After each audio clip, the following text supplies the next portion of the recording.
Oke, jadi hari ini breaking news ya. Jadi semalam itu ada berita FIFA menjatuhkan sanksi ke Federasi Sepak Bola Malaysia atau FAM ya terkait dengan 7 pemain naturalisasi yang baru mereka proses, yang baru 1 kali main menghadapi Vietnam di kemarin kualifikasi Piala Asia kalau nggak salah. Dan federasinya dihukum, kena denda, kena sanksi, terus juga pemainnya juga kena sanksi dan juga kena sanksi denda bayar federasi dan pemainnya. Tapi pemainnya ini kalau nggak salah ada 7-7-nya nih, nggak saya sebutin semua nih. Kena hukuman Bennett itu 1 tahun kalau nggak salah, dan Federasi Malaysia atau FAM dipersilakan untuk naik banding batasnya 10 hari dari statement itu dikeluarkan. Nah, sebenarnya saya nggak mau bahas tentang tata tangga ya atau Malaysia ya, seperti yang video-video yang udah lama gitu nge-spill tapi ini karena ada menyangkut sedikit Indonesianya, jadi rasa nasionalis menurut saya muncul atau keluar ya. Tapi di sini saya mau belajar positif, mau berpikir positif tentang Malaysia aja dulu ya. Saya akan sedikit membela kalau bisa ya. Jadi karena banyak bahasa Inggrisnya dan nggak ditranslate semua saya baca, jadi ada beberapa aja. Jadi FIFA memutuskan resmi bahwa setelah mungkin diselidiki gitu ya, ada dijatuhkan sanksi 7 pemain tersebut ilegal, jadi nggak sah atau nggak resmi. Jadi karena ada dokumen palsu atau beberapa yang dilakukan pencurian ya. Saya sendiri nggak tahu proses naturalisasi itu apakah di setiap negara sama gitu ya, di setiap federasinya, atau memang beda-beda. Kan kalau di Indonesia itu ya, kalau untuk aturannya tetap mengacu kepada FIFA ya, kepada statuta FIFA, bahwa selain pemain keturunan bisa gitu jadi pemain di naturalisasi, tapi syaratnya harus bermain sepenuh-penuhnya atau setidak-tidaknya 5 tahun berturut-turut. Jadi kalau misalkan dia 2 tahun terus pindah setengah tahun atau setahun, itu nggak tahu nih, itu dimulai dari awal lagi atau tinggal nambahin aja, misalkan 5 tahun dia sudah 2 tahun, sisa 3 tahun, atau memang harus dari nol. Nah itu kemarin sempat ada yang cerita pemain yang sudah dinaturalisasi ya, teman lupa udah.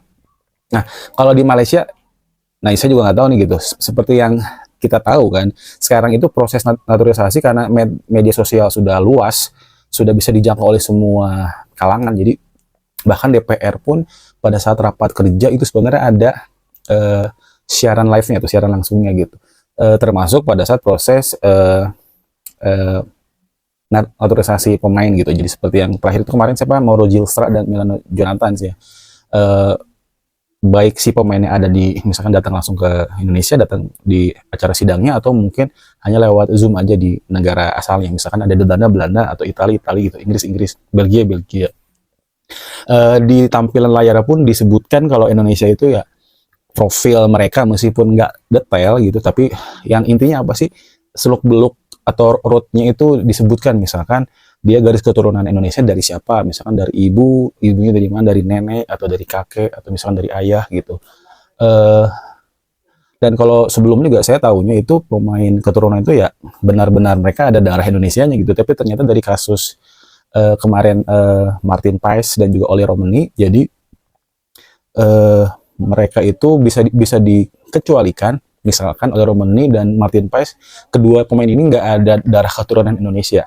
Tapi kenapa bisa main dan resmi sah eligible ya untuk bermain di timnas Indonesia? Ternyata memang di sana juga ada poin bahwa orang selain warga Indonesia, tetapi dia lahirnya di Indonesia dan dia akhirnya bertumpah darah, maksudnya bertanah air Indonesia gitu, bukan bertumpah darah Indonesia gitu ya. Jadi nggak ada keturunan Indonesia, tapi kalau dia lahir di Indonesia gitu, terhitung dari keturunannya, karena kita FIFA mengakui hanya dari garis batas turunan kedua, artinya terakhir itu kakek dan nenek. Jadi buyut itu nggak masuk hitungan. Jadi bapak ibu kita, kakek nenek kita itu terakhir gitu. Jadi ada beberapa pemain juga Indonesia yang akhirnya batal atau nggak dilanjutkan prosesnya karena ternyata diselidiki memang dia nggak eligible karena dia mentok di buyutnya, kakek neneknya sudah nggak ini gitu, nggak masuk hitungan. Seperti terakhir itu kalau nggak salah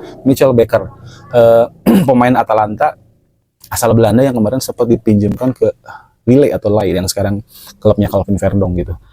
dia sempat banyak yang ngomong ini oke nih untuk posisi fullback kanan atau kiri ya, tapi ternyata diruntut lagi ya dia di posisi buyutnya tuh terakhir itu.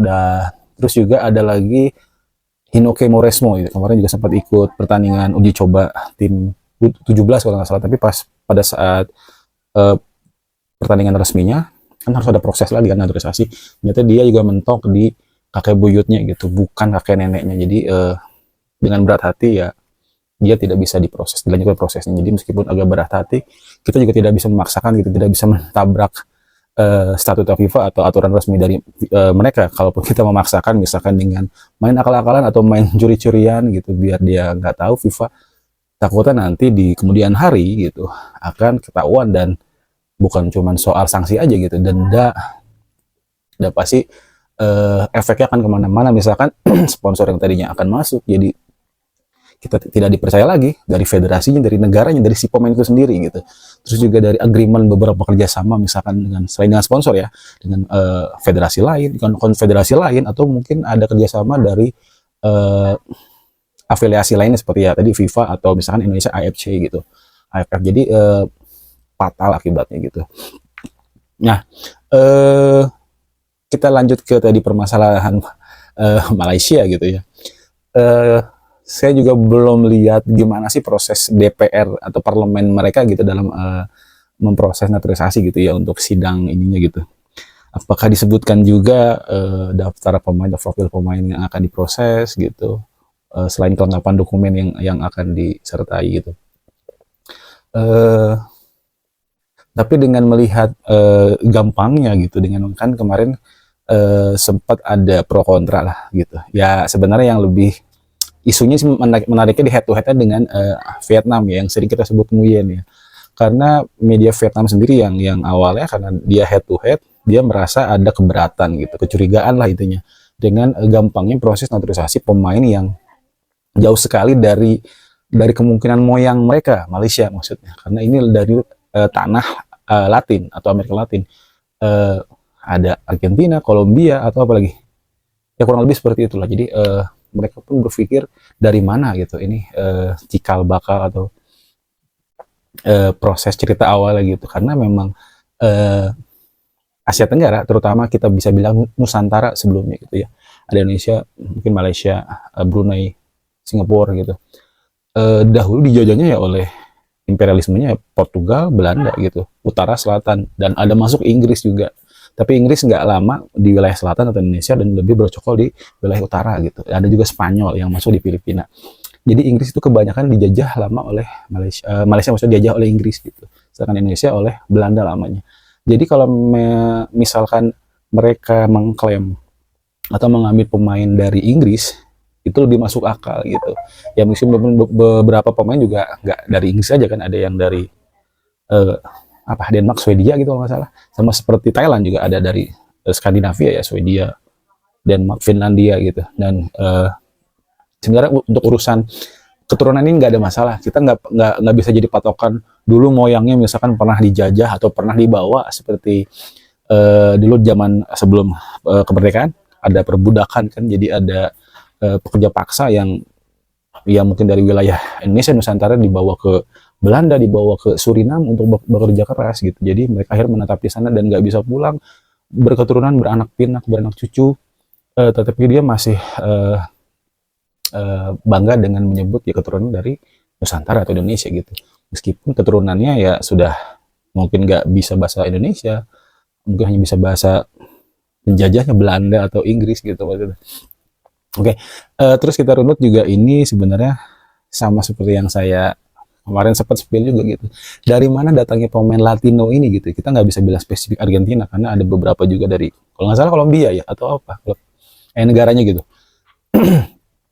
Tetapi memang waktu itu diproyeksikannya jadi kalau nggak salah ini pemilik JDT atau Johor Darul Ta'zim, jadi dia merekrut pemain untuk diproses naturalisasi untuk kemudian hari akan bermain di JDT. Misalkan ada beberapa pemain misalkan di La Liga atau Liga apa gitu, Portugal, Spanyol, yang mungkin setelah kontraknya habis dia mungkin ada syarat kontraknya, setelah itu dia harus main di JDT. Ini sebenarnya langkah yang konkret sih, langkahnya masuk akal gitu untuk sebagai iming-iming kalau mau main di klub saya, Anda harus bisa membantu negara saya misalkan gitu. Tapi kalau untuk proses jadi pemain timnas, proses naturalisasi itu ya nggak main-main. Jadi ada aturan yang tadi disyaratkan oleh FIFA gitu. Kalau bukan dari darah keturunan, garis keturunan tadi, keturunannya atau kakek buyutnya, kakek neneknya, bapak ibunya bisa lahir di negara tersebut, misalkan di Malaysia. Tapi kalau memang nggak ada ya syaratnya ya nggak ada gitu. Berarti artinya harus yang standarnya gitu, harus menetap di negara tersebut setidak-tidaknya selama-lamanya 5 tahun berturut-turut. Nah ini tadi saya awal ada bilang mau membela statement Malaysia, tetapi ya di mana nih nggak ada celah untuk saya bisa membela Malaysia dengan statement. Bahkan saya lebih penasaran dan lebih sedikit julid dengan statement dari ya kalau fans Malaysia atau netizen Malaysia sih itulah nggak jauh beda sama netizen Indonesia gitu ya. Saya nggak bisa bilang semua sama ya, SDM rendah ya, kita nggak usah munafik lah gitu. Di Indonesia, di Malaysia, atau di negara manapun adalah orang yang asal ya marah-marah aja atau apa, nggak lihat analisanya atau memperhatikan dulu dengan seksama gitu. Jadi main komen, head, bully gitu, jahat gitu. Tapi ini langsung muncul dari petinggi atau pejabat, ya kita bisa bilang petinggi dari Federasi Malaysia sendiri, atau kita sebut FAM, kalau di Indonesia kan PSSI. Bahkan mereka langsung mensepil gitu. Awalnya banyak yang kasih kode-kode, kan kita disebut Konoha lah, kalau Wakanda kita mengakui sendiri ya, kalau Konoha sebenarnya satir lah. Karena kan kalau masih ada yang nanya kenapa kita sering disebut Konoha dan Wakanda, karena dan orang-orang luar ya gitu ya, bahkan itu sering menyebut kita dengan seperti ejekan. Sebenarnya itu beranjak atau bermula dari orang-orang kita sendiri, terutama netizen Indonesia gitu ya. Karena waktu itu, di zaman itu, saya nggak bisa bilang setahun, 2 tahun, 5 tahun ke belakang, kalau kita langsung ngomong ke subjek itu langsung, takutnya kena undang-undang ITE atau langsung kena somasi misalkan. Jadi kita berangkat dari beberapa public figure yang memplesetkan gitu, Indonesia jadi apa, Indonesia seperti apa. Jadi jangan bilang ini. Bahkan banyak beberapa yang komedian, terutama stand up komedi, menyebutkan Indonesia aja dengan Finlandia, Bulgaria, Swedia gitu. Padahal jelas-jelas itu yang dibahas ya negaranya sendiri gitu. Akan lebih sulit karena memang yang dicarikan itunya, celahnya gitu, objeknya apa gitu kalau mau ada laporan ke polisi gitu ya. Akhirnya ya makin merebak, makin meluas, jadilah kita menyebut nama lain Indonesia itu dengan satirnya. Sebenarnya kita mensatir negara kita sendiri ya, sebuah hal kewajaran gitu. Kalau kita ngomongin diri sendiri, ngomongin keluarga sendiri, kayaknya nggak ada yang tersinggung, kecuali memang ya ini karena keluarga kita sendiri gitu. Kecuali kalau orang lain sudah ikut-ikutan, ya ini yang harus patut kita respon gitu. Nah, ini jadi bahan ejekan dari negara-negara luar yang bersinggungan langsung dengan Indonesia atau dengan netizen Indonesia. Dan terutama netizen Malaysia yang sering menyebut Indonesia dengan kata-kata Indon gitu. Sebenarnya kita dipanggil Indon pun nggak masalah sih. Cuman nggak tahu apakah ada makna lain. Justru ada netizen Malaysia bilang Indon, banyak juga netizen Indonesia yang marah, ngambek. Ya mungkin mereka tahu maknanya apa. Kalau saya sih kurang paham ya. Jadi ya itu, jadi awalnya mereka netizen Malaysia mensepil, kasih tahu bahwa di Konoha atau di Indonesia pastinya kan merujuk ke Indonesia, bahwa mereka ingin mensabotase kita, Malaysia maksudnya ya, ingin menjatuhkan, ingin menggiring opini atau apa gitu, melaporkan, mengadu ke FIFA gitu, bahwa ada suatu hal yang ingin mereka kalahkan secara tanda kutip gitu ya. Dan terakhir ini petinggi Malaysia justru Federasi Malaysia menyebut dengan jelas bahwa ada foto ketum PSSI Erick Thohir dengan Infantino, presiden FIFA. Terus juga ada di sepuluh juga itu langsung dari New York, karena kemarin setelah dari sidang PBB Pak Prabowo kan bertemu dengan Infantino juga gitu ya. Jadi makin dicocok-cocokkan. Jadi sistemnya sekarang cocokologi. Jadi kalau main sistem cocokologi ya apapun bisa, namanya teori konspirasi kan. Nggak bisa dibuktikan juga karena akan makin merebak juga gitu. Cuman yang jadi masalah kenapa harus disinggungkan dengan Indonesia, padahal jelas-jelas kalau memang Indonesia tidak ingin mereka maju, tidak ingin melihat mereka bisa bersaing di kawasan Asia atau ASEAN gitu ya, agak sulit diterima di dalam nalar gitu. Kalaupun kita harus head to head mensabotase negara lain, kayaknya harusnya Saudi deh dan Irak gitu, agar kita bisa lolos ke Piala Dunia gitu ya. Kalau kita mau main sabotase, mau mengklaim gitu. Terus juga kalau kita dibilang anak FIFA, kenapa Erick Thohir nggak bisa minta Saudi untuk menggagalkan sebagai tuan rumah gitu ya? Ya ini gitu, kalau memang Indonesia gampang direspon oleh FIFA, ya kita nggak minta jadi tuan rumah, tolonglah tuan rumahnya jangan Arab Saudi atau jangan peserta ronde 4 gitu ya. Tapi kan nggak bisa gitu. Apakah kita anak FIFA, tapi Qatar dan Arab Saudi anak kandungnya gitu, anak kandung FIFA. Nah itu nggak tahu juga, jadi itu mungkin hanya cocokologi dari netizen Malaysia dan juga dari petinggi FAM yang menurut saya ini receh banget. Sekelas pejabat atau petinggi atau sultan dari Malaysia gitu, yang ada di Federasi Malaysia, sampai ingin menjatuhkan orang lain gitu demi harga diri mereka terlihat baik di kalangan warganya gitu. Padahal sejauh ini dari dulu petinggi PSSI, ketum PSSI, dan apapun EXO PSSI nggak pernah menyebutkan hal-hal buruk ya tentang Malaysia, kecuali memang ada hal yang harus disepil atau dikonfirmasi atau dinotis gitu. Menurut saya daripada membahas atau membuang badan, artinya ya membuang kesialan dia kepada orang lain, misalkan ke Indonesia, lebih baik sih perbaiki dulu atau kebenarannya ditelusuri bener nggak itu dokumennya gitu. Karena ya banyak netizen Indonesia juga yang menyerang dan menghujat mereka, tetapi saya bisa membreakdownnya sih gitu, kenapa ini bisa terjadi. Kebanyakan dari Malaysia itu karena kemarin lagi vibes-nya naturalisasi gitu kan, kebersamaan Indonesia gitu. Jadi orang-orang lain, terutama negara lain itu seperti ikutan tren gitu. Bahkan Vietnam waktu itu juga yang bilang akan full pemain lokal, ujung-ujungnya dia juga pengen juga gitu pemain naturalisasi. Dan ada 2 atau 3 pemain yang udah diproses dan akan nambah katanya. Artinya memang ini bukan cuma sindiran belaka gitu, karena banyak negara-negara yang menyindir Indonesia keberhasilan lolos ke round 3, round 4 gitu, karena proses naturalisasi gitu. Mereka yang tadinya sempat alergi atau nyindir Indonesia, sekarang mereka juga memproses pemain naturalisasi gitu. Jadi apa yang harus dilakukan oleh Malaysia? Yaitu 10 hari ini, karena saya juga nggak bisa menebak-menerka gitu. Apakah memang benar sebenarnya mereka ada garis keturunan? Misalkan nih, mungkin dokumennya benar dan sah gitu. Ini opsi-opsi aja ya. Mungkin dokumennya sah, di antara mereka ada keturunan dari ibu atau ayahnya atau kakek nenek, tapi mungkin terakhir itu ada di garis keturunan buyut, karena kan buyut nggak termasuk dihitung kan, karena generasi ketiga gitu. Kakek nenek paling mentok gitu. Mungkin ya ini kalau dari positif saya aja ya, positif thinking saya, mungkin makanya beberapa pengamat di Malaysia atau beberapa tinggi pejabat FAM bilang waktu proses kenapa di ACC gitu oleh FIFA, sekarang setelah beberapa bulan baru dibilang ada pemalsuan atau nggak eligible atau ilegal malah disebutkan. Kenapa bukan waktu itu aja gitu? Jadi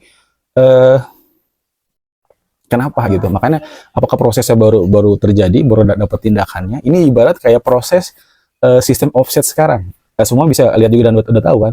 Jadi waktu proses kejadian offset itu tindakannya si asisten wasit sudah ngangkat benderanya, tapi wasit nggak langsung niup perit gitu, tapi nunggu pergerakan hasil lah. Entah si pemain ini akan mengumpan, akan menendang langsung ke kiper, ketangkep, gol atau melayang bolanya, baru dikasih perit. Jadi nggak langsung. Jadi memang awal-awal juga saya agak kesal, kenapa nggak langsung di-perit aja gitu, nunggu apa lagi sih, buang-buang waktu. Tapi memang itu ada di aturan terbaru untuk offset gitu. Apakah sama seperti ini juga itu Malaysia? Waktu ngirim dokumennya, waktu pendaftaran dokumennya, mereka diam-diam aja. Mungkin setelah berapa lama baru dilakukan penyelidikan atau tindakan, akhirnya ya memutuskan bahwa ini salah, ini nggak eligible, ini ilegal. Mungkin analoginya seperti itu kali. Dan bukan bermaksud ingin menjatuhkan juga ya, semoga bandingnya kuat gitu, jadi nggak ada hambatan dan hukuman juga buat Malaysia. Bukannya saya mendukung Malaysia juga, tetapi ya alangkah indahnya kalau bermain bola itu 11 lawan 11 lah, nggak 11 lawan 10. Artinya apa? Ada kena kartu merah gitu, mau itu menang atau seri, kayaknya agak menang juga kayaknya nggak enak gitu kalau dengan 10 pemain lawannya. Seperti itu juga gitu. Jadi kalau emang saya lebih senang lihat Malaysia ya, ya mainnya ya dengan Indonesia. Ini ibarat aja ya 11-11 lah gitu. Kalau mereka tiba-tiba nanti benar sanksinya bahkan ditambah gitu. Jadi 7 pemain ini akan disanksi 1 tahun dan ada kemungkinan yang sangat ditakutkan. Tapi ini AFC udah bilang dia belum memutuskan, masih melihat dan mempertimbangkan dan nunggu banding dari FAM ke FIFA gitu. Karena pertandingan kemarin Malaysia lawan Vietnam di kualifikasi Piala Asia, tuan rumah Malaysia menang 4-0. Ada kemungkinan kalau memang sanksi ini benar, ada kemungkinan Malaysia akan di WO 03 dan ini jadi durian runtuh bagi Vietnam gitu, dan akan nanti main lagi di laga home mereka gitu. Apakah nanti tetap akan dengan 7 pemain ini atau ya pemainnya akan dihukum 1 tahun dulu ada penambahan atau tidak gitu. Jadi ini efeknya kalau emang benar-benar akan makin berat gitu. Jadi buat saya turut bersedih, turut berduka cita. Ternyata yang insan-insan juga ya ini hasilnya nggak tahan lama gitu, nggak sampai bertahun-tahun, hanya hitungan bulan aja ya. Semoga Malaysia bisa langsung cari kebenarannya. Ya mudah-mudahan di 7 pemain ini memang ada keturunannya gitu. Bisa dibuktikan.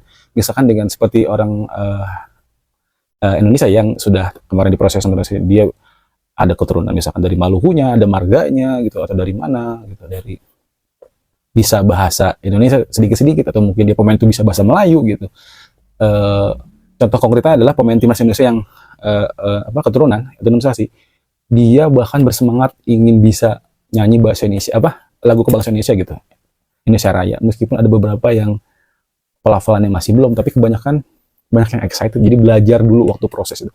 Kalau dari pemain Malaysia kayak dari dulu zaman ngambil dari pemain liganya pun yang sudah 5 tahun gitu, gak semua bisa nyanyi lagu Indonesia, nyanyi lagu Malaysia, maksudnya nyanyi anthem yang Malaysia gitu.